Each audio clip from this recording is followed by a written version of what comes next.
Going straight to this matter, Israel just launched a preemptive attack on Iran, missiles raining down on Tehran, explosions shattering the dawn silence, and the Middle East plunging into what could be its deadliest chapter yet.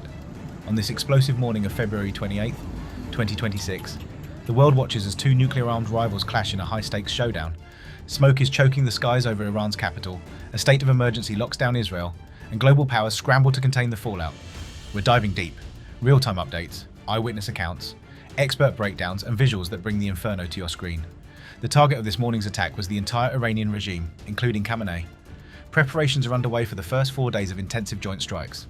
The IDF says Tehran will look different as early as tomorrow. Look at this. Instead of mourning or expressing fear, many Iranians, including high school students, are seen celebrating. They are welcoming the start of a campaign against the Islamic regime in Iran, and marking the launch of Operation Lion Roar as a moment of hope and change.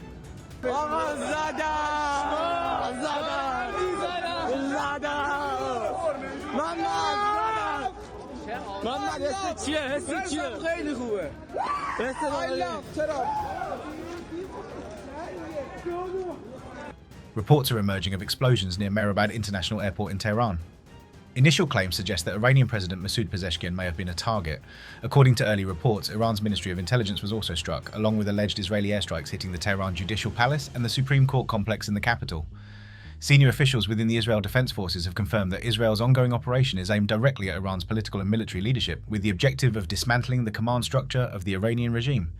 According to Israeli defense sources, the strikes are designed to eliminate key decision-makers responsible for military operations and strategic planning inside Iran. Picture this. A combined force of Israeli and American stealth fighters, those lethal predators of the sky, screaming across borders under cover of daylight, unleashing precision hellfire on Iranian targets in a bold tactical surprise. Experts say the daytime timing was a calculated move to catch Iranian defenses off guard. They were prepped for night raids, not this daylight hammer blow. 2 US officials confirm this isn't just a small strike, it's a major joint operation planned for months, codenamed Operation Shield of Judah. Defense Minister Israel Katz didn't mince words in his bombshell statement. And in Tehran? Absolute mayhem. Witnesses report earth-shaking blasts, 3 massive explosions in downtown, missiles slamming into the Republic area, University Street, and the Sayed Kanda neighborhood in northern Tehran. Iranian media is in frenzy, Fars news agency screaming about hits near Supreme Leader Ayatollah Ali Khamenei's offices. The state broadcaster's HQ is ablaze, flames licking the morning sky. We've got exclusive visuals pouring in, smoke billowing over Jamhuri Square and Hassanabad Square, turning historic landmarks into scenes from an apocalypse, civilians fleeing, debris everywhere, windows shattered for miles. As we record this, Iranian state media is just now acknowledging the extent of the damage at the state broadcaster HQ. The aircraft carrier USS Gerald R. Ford is currently positioned off the coast of Israel near the northern city of Haifa. The USS Abraham Lincoln Carrier Strike Group is operating in the Arabian Sea, alongside multiple US destroyers deployed across the wider region. In addition, US fighter jets are stationed not only in Israel, but also in locations such as Jordan. Look at these harrowing images. A massive building engulfed in flames, black smoke mushrooming like a nuclear omen. That's the Iranian state broadcaster burning. Over here, thick plumes dominating Tehran's skyline, a city of millions gripped by fear. Reports say the strikes targeted IRGC headquarters, missile silos, maybe even nuclear sites. Israel claims it was to thwart an imminent Iranian assault, drones and missiles aimed at their heartland. But Iran? They're vowing vengeance. Their arsenal of hypersonics and proxies ready to unleash hell. Back in Israel, air raid sirens echo nationwide. Tel Aviv, Jerusalem, everywhere. Unconfirmed chatter of Iranian missiles streaking toward the Mediterranean. The IDF's on high alert, those sleek F-35s and F-15 armed to the teeth patrolling the skies. Feast your eyes on these beasts, Israeli jets loaded with missiles ready to dominate. This isn't just a skirmish, it's the culmination of decades of bad blood. Rewind to 1979 only. Iran's revolution, Ayatollahs chanting death to Israel. Nuclear ambitions, sanctions, shadow wars, Stuxnet attacks, assassinations. Then October 7th, 2023, Hamas's horror, backed by Tehran. Proxy battles in Lebanon, Yemen, Syria.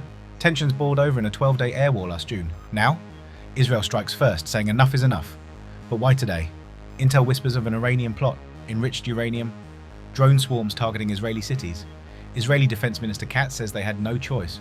Bold, genius, or a recipe for disaster? Let's hear from the experts. Middle East strategist Dr. Elena Roth. This changes everything. Zero tolerance for aggression, but expect cyber blackouts worldwide. Retired General Mark Levin warns, Israel's air superiority shines, but Iran's proxies could ignite multi-front wars. Gaza, Lebanon, all ablaze. And speaking of proxies, let's break down that shadowy network.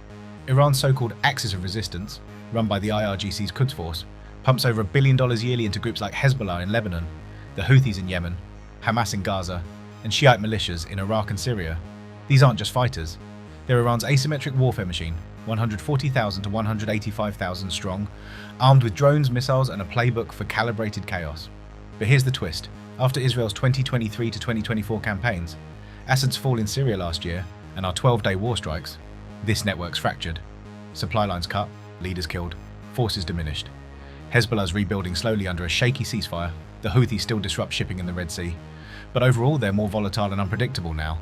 Perfect for desperate multi-front retaliation that could drag in the US or spark refugee crises. But hold on, let's zero in on the nightmare scenario everyone's whispering about: nuclear risks. With Israel an undeclared nuclear power and Iran teetering on the threshold, this clash could spiral into Armageddon. Experts are sounding the alarm. Could today's strikes push Iran over the edge to build the bomb? Dive into this chilling analysis with top minds breaking down the atomic dangers. First up, from the Council on Foreign Relations, Israeli officials argue Iran's nuclear push could flip the regional power balance, posing a direct existential threat. Remember last June's 12-day war? Israel and the US hammered Iran's nuke sites, setting them back months, but experts warn it might just accelerate Tehran's dash for weapons-grade uranium. Rand's Michel Grisey drops this bombshell. The escalating conflict will incentivize Iran to double down on achieving a nuclear weapons capability. That's right, strikes meant to stop the bomb might actually spark it,